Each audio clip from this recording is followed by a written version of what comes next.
Oslob, Cebu, dinarayo ng mga lokal at banyagang turista ang mga whale shark o butanding na tila humahabol sa mga mangingisda tuwing sila'y papalaot.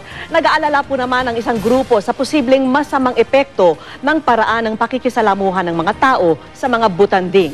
Nakatutok si Marisol Abduraman.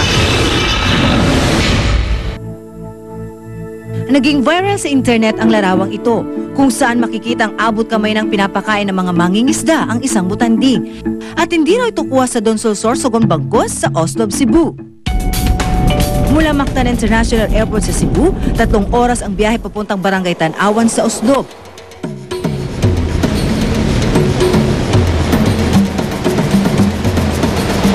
Maya-maya lang,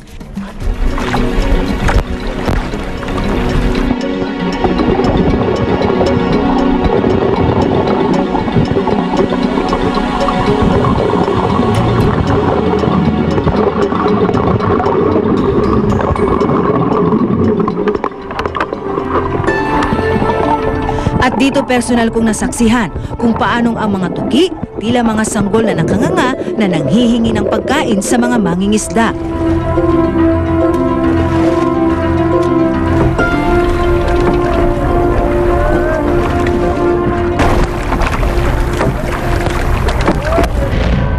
Pero ang World Wildlife Foundation o WWF nangangamba sa paraan ng pakikisalamuhan ng mga mangingisda at turista sa Oslob. Why are they treating wild animals like puppies? Na pwede nilang hawak-hawakan, na pwede nilang sakyan, na pwede nilang paglaruan. Hindi gano'n. Lilipat sila. Akala kasi ng mga taong ito, kung ipapakain mo sila, hindi na sila aalis. Ang mga whale shark ay hindi ganyang kababaw na hayop. Alam kong concern nila. Sa isip nila daw, na magiging dependent yung whale shark kasi pinapakain natin. Pero actually, nabasa ko sa comment, parang theory lang yun, no? Possibilities na magiging dependent. So, i-regulate na lang natin, no? Ang feeding siguro, every morning na, pagkatapos, yung whale shark watching natin from 6 to 1 o'clock. After that, wala nang whale shark watching para bigyan naman yung time na yung ating whale shark, pwede siyang kumain mag-isa. Ang buong ulat mapapanood ngayong alas 8 ng gabi sa Brigada sa GMA News TV. Marisol Abduraman, nakatuto 24 oras. Meron ho palang pagkakahintulad sina Pangulong Aquino, Chief Justice Renato Corona, Senate President Juan Ponce Enrile, at House Speaker Sonny Belmonte. Lahat sila ipinanganak sa Year of the Rat. Ito ngayon ang tanong, seswertein kaya sila ngayong Year of the Dragon? Nakatutok si Karen David. Magkakaiba man sila ng panig sa politika, magkakapareho naman ng taon sa Chinese calendar ang 4 na pinakamakapangyarihang opisyal sa ating bansa. Ipinanganak noong 1960 si Pangulong Noynoy Aquino. 1948 naman si Chief Justice Renato Corona. 1936 si House Speaker Sonny Belmonte at 1924 si Senate President Juan Ponce Enrile. Lahat sila may pagitan na 12 taon sa kanilang kapanganakan, Year of the Rat lahat. Sa Chinese astrology, matalas ang isip, matalino at mahilig magpatawa ang mga taong ipinanganak sa Year of the Rat. Bukod dyan, ang daga rin daw ay kaibigan ng dragon na simbolo ng kapangyarihan sa Chinese astrology. Ayon sa mga feng shui expert, ngayong Year of the Water Dragon, magiging maswerte raw ang mga taong ipinanganak sa Year of the Rat. Pero swerte man sila sa pera at sa karera, magiging stressful daw ang taong ito para sa mga ipinanganak sa Year of the Rat na posibleng makaapekto pa sa kanilang kalusugan. Si Enrile ang presiding officer ng impeachment court ngayon. Ang Pangulong Aquino naman sumusuporta sa impeachment laban kay Corona. Ang Kamara na pinamumunuan ni Belmonte ang nagsulong naman ng impeachment complaint. Marami din siya may encounter ng mga stressful like yung health problem tsaka emotional imbalances. So kasi po meron siyang mga illness star na conflict eh.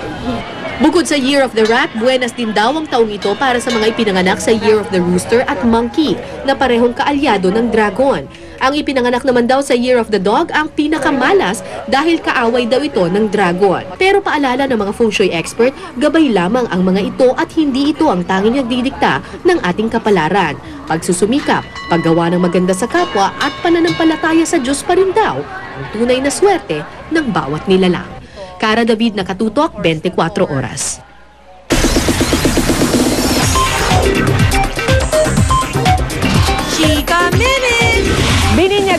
kahapon si Baby Nate, ang panganay ni Regine Velasquez at Ogie Alcacid.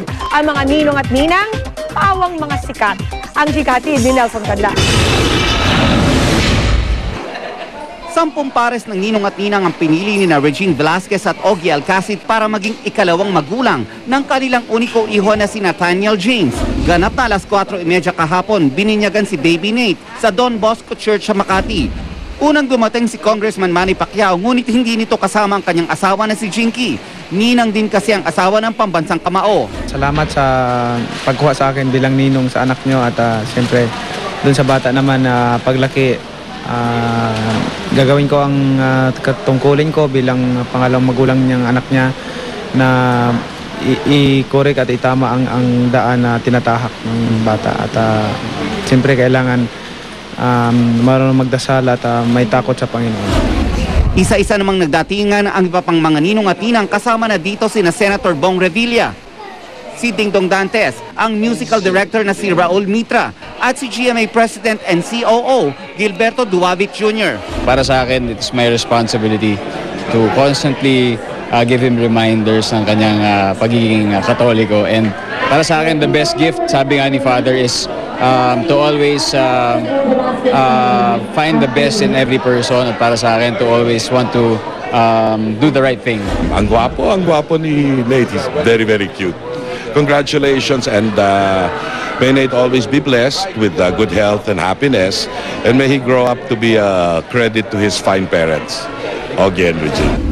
Sa mga ninang naman, dumating si Judy Ann Santos, Kakay Mitra at Chris Aquino.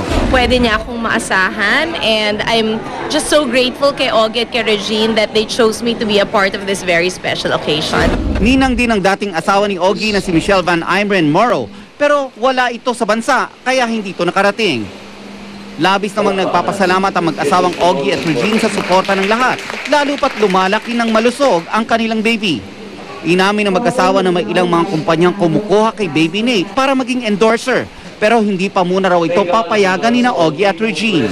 Kasi liit pa maliit pa siya eh. Siguro pag mga... Although feeling niya showbiz na siya. No nga. Naganap naman ang reception sa isang restaurant sa Katipunan pero naging pribado lang ito at off-limit sa media. Nelson Canlas updated sa Showbiz Happenings. Up next, mga kilalang pangalan sa mundo ng politika at ng showbiz. Dumalo sa pag-iisang dibdib ni Valenzuela Councilor Shalani Soledad at Pasig Representative Roman Romulo. Mamaya na yan sa pagbabalik ng Chika Metro. At abangan ang engrandeng pagsalubong ng China sa Year of the Water Dragon.